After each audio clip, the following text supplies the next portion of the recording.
Morning! It's 11 o'clock on the dot. Look at that.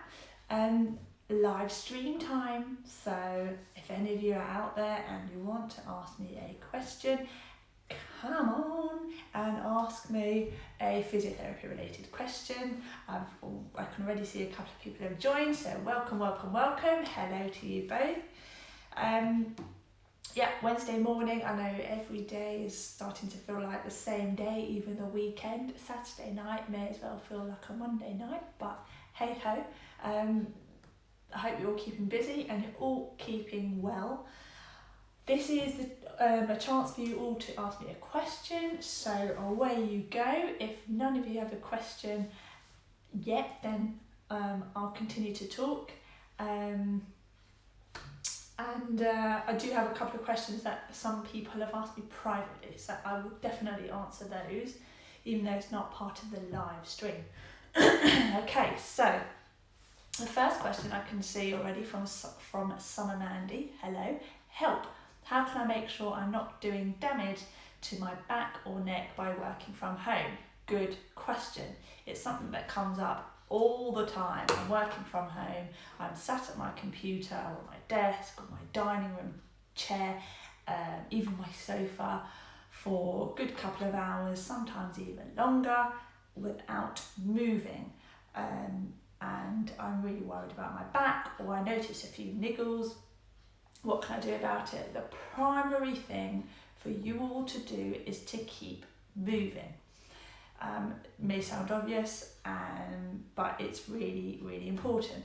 If you don't move regularly enough, all your muscles will, to be quite blunt, seize up. And when they seize up, they get tight, knots can start to form, and as a result, you can feel quite achy when you get up, or quite tight, and not good for anybody, and then you're no use to your partner because you can't help with the kids. So keep moving is the most important thing. How regularly should you move? Well, even outside of COVID-19, so before all this started, I would tell my patients to continue to move between every half an hour and an hour. As I say, before COVID-19, some people would have thought, but I've got so much to do, I can't just get up every half an hour to an hour and move. Well, now COVID-19 is here and we are all supposed to be working from home. We are all working from home, and as a result, moving about every half an hour to an hour is actually much more feasible. So keep moving, try and prevent your back or your neck, Summer Mandy said, from stiffening up, and that will not fully prevent, but it will help reduce that stiffness or tightness and prevent reduce the likelihood of any damage being done. If you want to have some exercises to ensure that stays at bay for a number of weeks or months, then by all means I am happy to give you exercises. What do exercises do? In essence, if you can strengthen a joint, so for example, if you can strengthen your neck vertebra or your muscles, if you can strengthen your back in general, then you are going to experience less likelihood of issues in the future. If there's a quote by Adam Meekins, quite a prolific tweeter, a physiotherapist, and he says, if you're strong, you can't go wrong. So that, I hope, puts it in a nutshell for you. So I hope I've answered that for you, Summer Mandy. Melly Collins, what made you want to become a physiotherapist? Another good question. Thank you for asking. So it sounds very cheesy, but what made me want to become a physiotherapist, bottom line, is I wanted to help people. As I say, it sounds very cheesy, but it's true. My nature is quite I like to think I look out for people a lot, and as a result, that's what what made me want to become a physio, to care for people and help people. And I hope I have helped and cared for a number of patients over the past few years. So thank you for that, Melly Collins. Next, Adam Lemon, hi to you. Apart from rotator cuff exercises, what are the best shoulder stability exercises?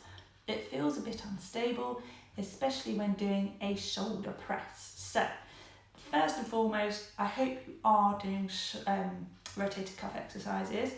I know that you are a personal trainer, and I'm sure you know how to strengthen your rotator cuff, but for anybody else out there, if you don't know what your rotator cuff is, why it's important, how to strengthen it, then again you can come to me and I'm very happy to provide you with rotator cuff exercises, because if you can get your rotator cuff nice and strong, your rotator cuff is a group of muscles, 4 muscles to be precise, that sit, if I get you the model,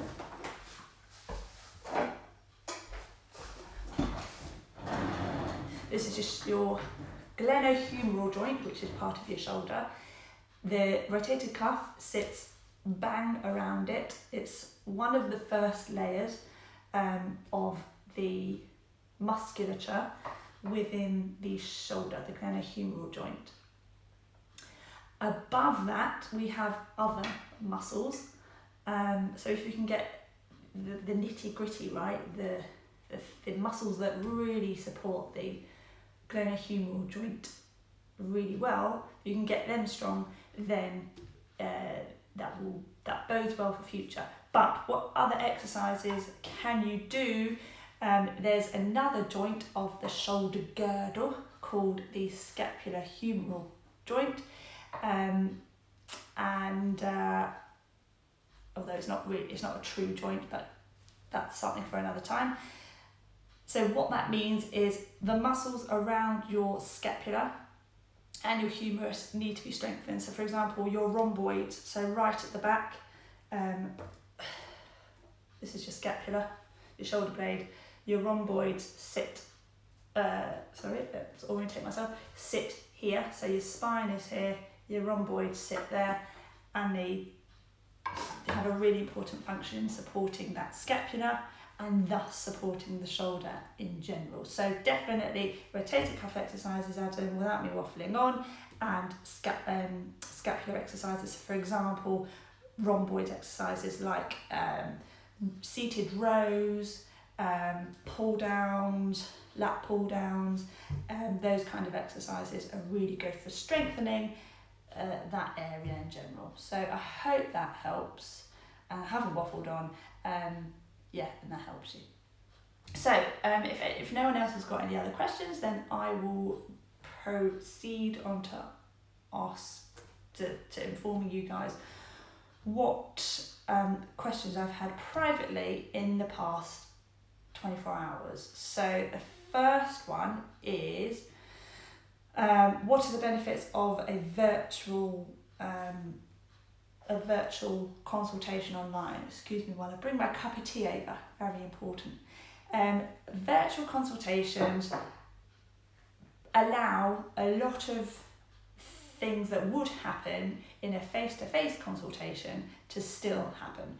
The downside, I'll start with the downside, is that obviously a hands-on physical examination or a hands-on treatment, such as a massage, can obviously not be performed virtually. That's probably the main downside. Everything else, though, should still be allowed to take place. So, for example, the actual consultation can still, of course, take place. It's still private, we've still got the walls surrounding us, there's no one else coming in, and that can definitely still take place. There's no need for the patient to actually come to the clinic, so there's no travel time as well. And there's a host of other benefits that can happen as a result of a virtual consultation, such as all you do is you pop on your camera on your phone or your computer, very, very simple. So yeah, and also your goals can still be met. I can reassure you on what exercises you're doing. I can have a look at you, perform your exercises if you feel that's necessary, or if I feel that is going to be beneficial for you. So that, as you can see, there are a host of benefits to having a virtual consultation, and it's cheaper. So I hope that answers the question that I have had privately. I don't think anyone else has asked me a question while I have been talking, so I will, before I tell you what the other question was that I had put to me over the last 24 hours, I'll just talk a bit about a video, a group of videos that I'm going to put together for you all. They will be on all platforms on social media, including YouTube. And I'm going to be discussing each week one specific condition. And I haven't had a name for it yet, not for the condition, for the program, if you like, or for the weekly videos, but I do now, and that's going to be called On One Condition. I hope you like the name, I certainly do. And yeah, On One Condition is where I'm going to be talking about a different condition each week. So, thank you, Kaylee. I think that means you like the name, On One Condition. Hopefully, I'll be filming my first video within the next 24 hours. I did order a microphone, so hopefully you can't hear any background noise, because I know it's best when you film a video with a microphone attached to you, but it hasn't come yet because Amazon has many deliveries to do for other people. So my microphone has been ordered, but it won't come for another couple of weeks. But without further ado, I still want to put these videos out there. So the first video is going to be on cauda equina syndrome. Some of you may be thinking, what is that? Never heard of that. And that's good that you've never heard of that, or you've never experienced it, because it is quite a serious condition. And without delving too much into what cauda equina syndrome is, if someone has it, it is an emergency. And it's the area in which cauda equina syndrome occurs is in the back. So when someone comes to me with back pain, I always screen for cauda equina syndrome, or the precursors to cauda equina, because, as I say, it's an emergency if somebody has it. And yeah, I won't scare you too much, but basically over the next 24 to 48 hours I shall be filming my first On One Condition video, and it's going to be on cauda equina, or cauda equina syndrome. Hello Sim, wave to you too. Next thing to tell you about, oh by the way, has anyone's hay fever started? Because mine, I'm pretty sure has. I wake up every morning, or most mornings, with itchy eyes. So I'm wondering, has hay fever season started? Be interesting to know if it's affecting any of you who usually get hay fever, if it's started for you already. So please comment in the box below and let me know, or if it's just me. Anything else to tell you about? I do have a few pointers here. I shall tell you the question that the person privately asked me in the last day or so. But first, obviously just to talk a bit about, so I can just see, yeah, he has just took an antihistamine. Fab, in the sense that it's not just me who's had to take an antihistamine. So it sounds like, Kaylee, thank you very much, it sounds like hay fever is upon us. So yay, another thing. So yes, COVID-19 obviously, for a number of reasons, has, how can I put it,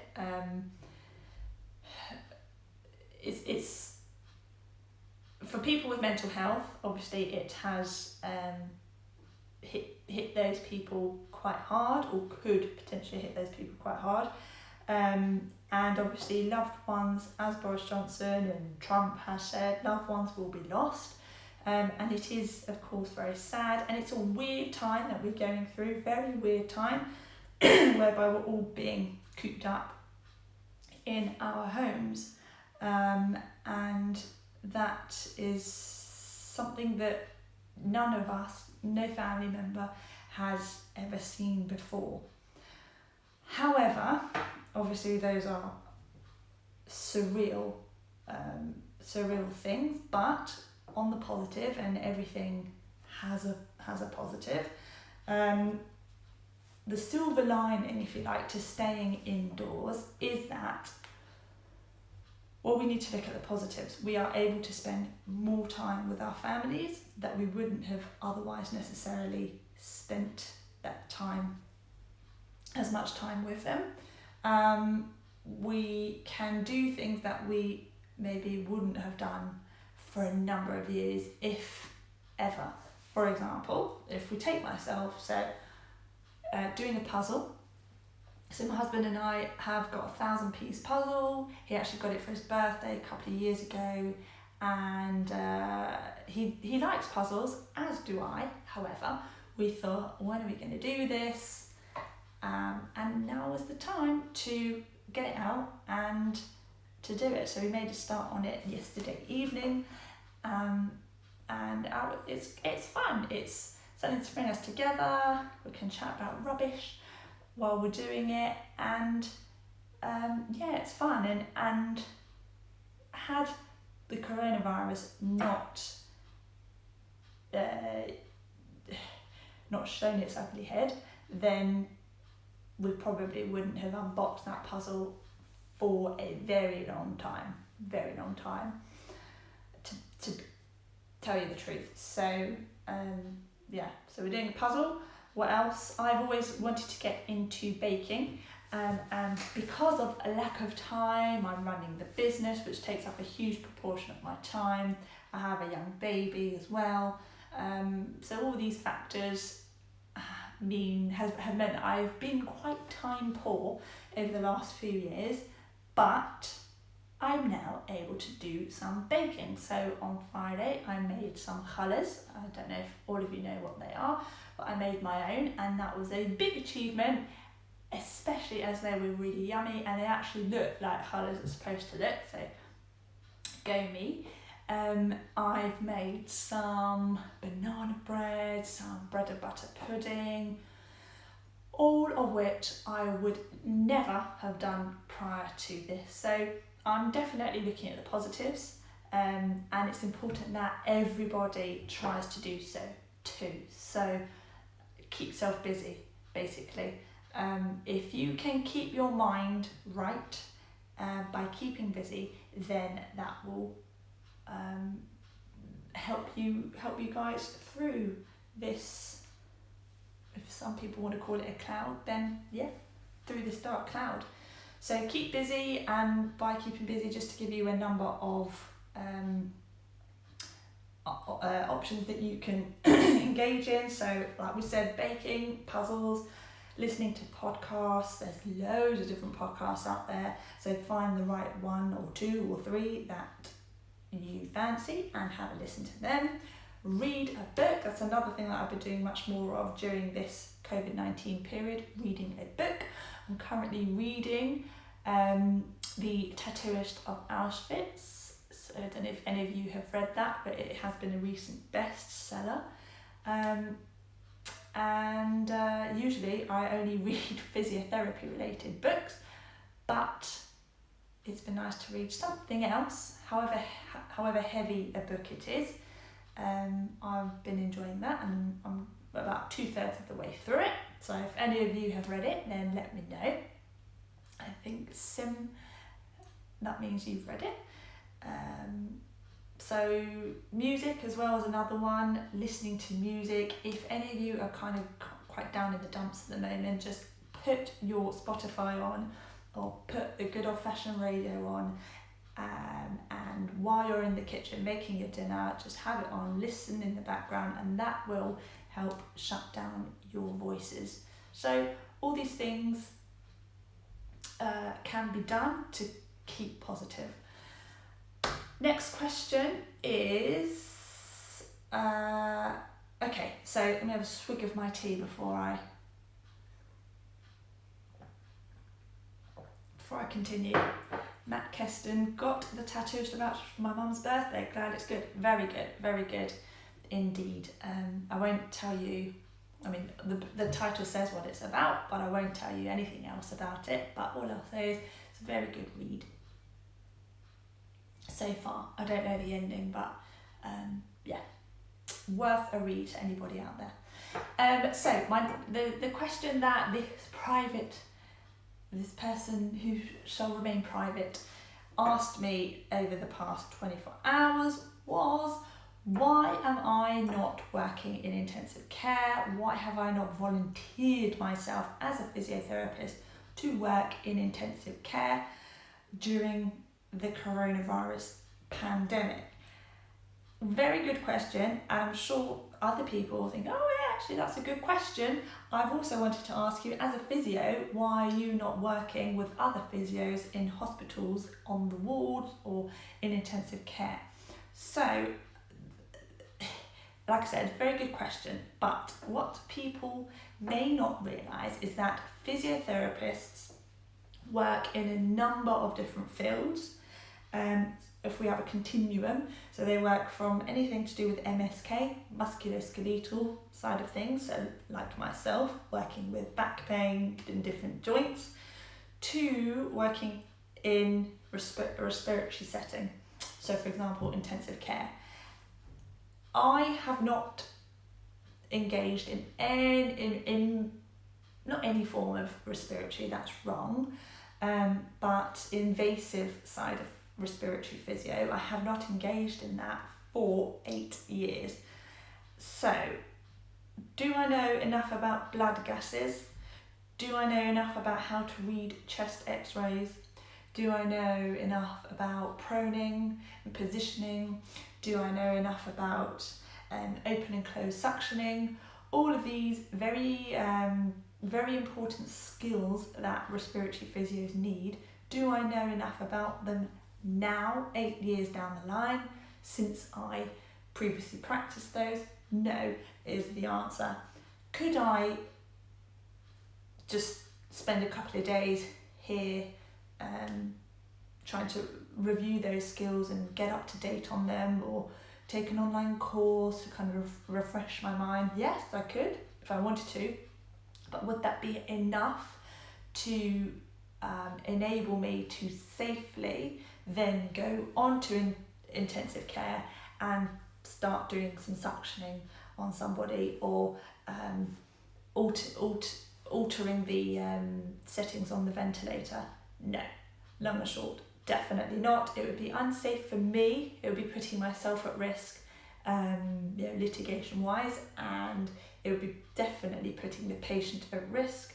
It would be detrimental to the team I was working on. So why am I not working on intensive care? Because I am an MSK physio, not a respiratory physio. Maybe if I had just come out of, but if I had come out of university and worked for a couple of years on the respiratory setting in hospitals, then yes, I would be in prime position to be working on the intensive care or high dependency unit, but I haven't done that for 8 years, and a refresher course is just simply not enough to enable me to go back on those wards. So that's why I'm not working in hospitals at the minute. So I hope that answers that question. Is there anything else I wanted to say? I don't think so at this point. I mean, I've been on here for 25 minutes. I've answered a host of questions during this live stream, so I hope that that has helped you. We've had questions such as, what are the benefits of a virtual consultation. Why am I not working in intensive care?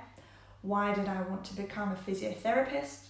How can I help treat shoulder pain away from the rotator cuff? What other exercises are there out there to help with the shoulder? And I think the last one that we had was, how can I advise how to prevent neck pain and back pain, and the answer is to keep mobile while we're working from home. I can see we have another question come in. Tips for working at home. My shoulder blade aches. So this was answered a little bit earlier in the live feed, but don't worry if you weren't on here then. Tips for working at home would be regular movement, so get up every half an hour to 45 minutes. If you're not sure how long half an hour to an hour is, because you're so engrossed in your work that time is just flying, if you set a reminder on your phone, it will ping, the alarm will go, and that will help you get up and just walk around, make yourself a drink, go to the loo, do 10 star jumps, anything you like, just to get out of that position, change your body's posture, allow all your muscles, or most of your muscles in your body to work again, and then come and sit back down. So if you haven't got a phone with an alarm on, most people do, but if you haven't, then usually what I say, if you have the television on in the background and an advert comes on, you think, great, how boring, what am I going to do during this? I really don't want to watch the advert. Just get up, push the work chair back, and you can get up and do some exercises that way. As I say, it can be as simple as just walking to the loo, going to make a cup of tea, washing your hands, brushing your hair, anything you like. And then the second thing was, my shoulder blade aches, what can you do? So definitely some exercises for that, and if you want some specific exercises, same goes for Adam, who asked this question previously, I can send them across to you. So first and foremost, rotator cuff exercises, because the research has shown that rotator cuff exercises are really beneficial for shoulder pain, but specifically for the shoulder blade itself, so the scapula here. Some seated rows with a TheraBand are really good, or some pull downs as well, some one arm, elbow, shoulder extension type things. Some exercises like that can also be very beneficial. And if you haven't got a TheraBand and you want a TheraBand, it's basically I haven't got one on my desk right now, but it's a thick elastic band and it's very handy to do all sorts of exercises with. So I can send you one across by all means in the post. Anywho, if there are no more questions, then I'm going to go and let you all go as well. But if you have any questions after this live stream ends and you want me to answer that, then definitely let me know and I'll be very happy to answer any of your questions. One thing to look out for is on One Condition, a video, as a weekly video, which will be coming out on a different condition, obviously every week. So without me waffling on, I hope you all have a good day and stay well, stay safe, and stay busy. Bye for now. Thanks for joining.